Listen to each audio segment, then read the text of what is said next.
আজই ডাউনলোড করুন আর এনজয় করুন আপনার পছন্দের শো। বন্ধ করো,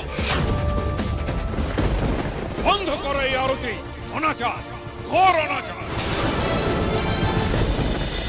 আপনি যদি আমার মেয়েটাকে বুকে করে আগলে না রাখতেন তাহলে ঈশ্বরই জানেন ও কোথায় থাকতো। অমন কথা বলবেন না বড় রানীমা। দিদি, দিদি অমনভাবে বলবেন না দিদি।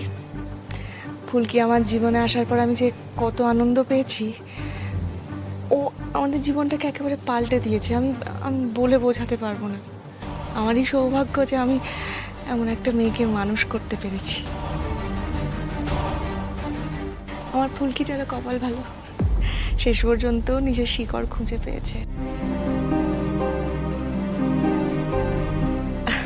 আচ্ছা দিদি, এবার যে আমাদের বেরোতে হবে, আশা করি আমার ফুলকি নিজের মা বাপের কাছে ভালোই থাকবে। একদম ভাববেন না যে আমি ফুলকির মা আর বড় রাজাবাবু ওর বাবা। আপনারাও তো ফুলকির মা বাবা, আপনাদেরও কিন্তু সমান অধিকার আছে। আর কি বলুন তো, আমি জানি আমাদের ফুলকি এই দু তরফের মা বাবাকে একভাবে দেখবে। সেই শিক্ষাই তো আপনারা ওকে দিয়েছেন, তাই না? আমি ফুলকিকে যতটুকু চিনেছি এইটুকু আমি খুব ভালোভাবেই বুঝে গেছি। এত আনন্দ, এত ভালো লাগা, কেন মনে হচ্ছে যে আর বেশিক্ষণ থাকবে না?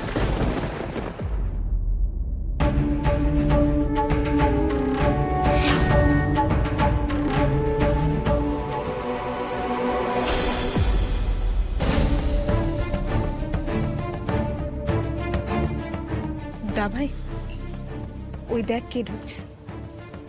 ফুলকিকে তো একেবারেই সহ্য করতে পারছে না, কিন্তু আজকে তো নিয়ম মেনে ফুলকি আরতি করবে। তোর শাশুড়ি যে কি সাংঘাতিক মানুষ, নিশ্চয়ই ভেতরে ভেতরে কোনো স্কিম বানাচ্ছে। আমাদের সাবধানে থাকতে হবে, সজাগ থাকতে হবে।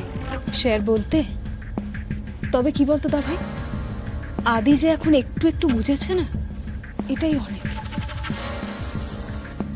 ফুলকি মা, এসো, নৃসিংহদেবের আরতি শুরু করো।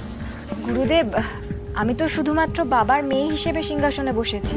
আসলে এইসব দায়িত্ব বাবারই তো। নেহাত বাবা এখন কিছু মনে করতে পারছে না বলে আমাকে সিংহাসনে বসিয়েছে। আমি চাই বাবা নিজেই আরতি করুক। একবার দেখেছিলাম, সে আরতি দেখতে খুব ভালো লাগে। হ্যাঁ গুরুদেব, দাদার আরতি তো অন্য মাত্রায় পৌঁছে যায়। ফুলকি একদম ঠিক কথাই বলেছে। গুরুদেব, ফুলকির অনুরোধ কি রাখা যায়? আসুন বড় রাজা বাবু, আমরা সবাই আপনার আরতি দেখতে চাই। আসুন।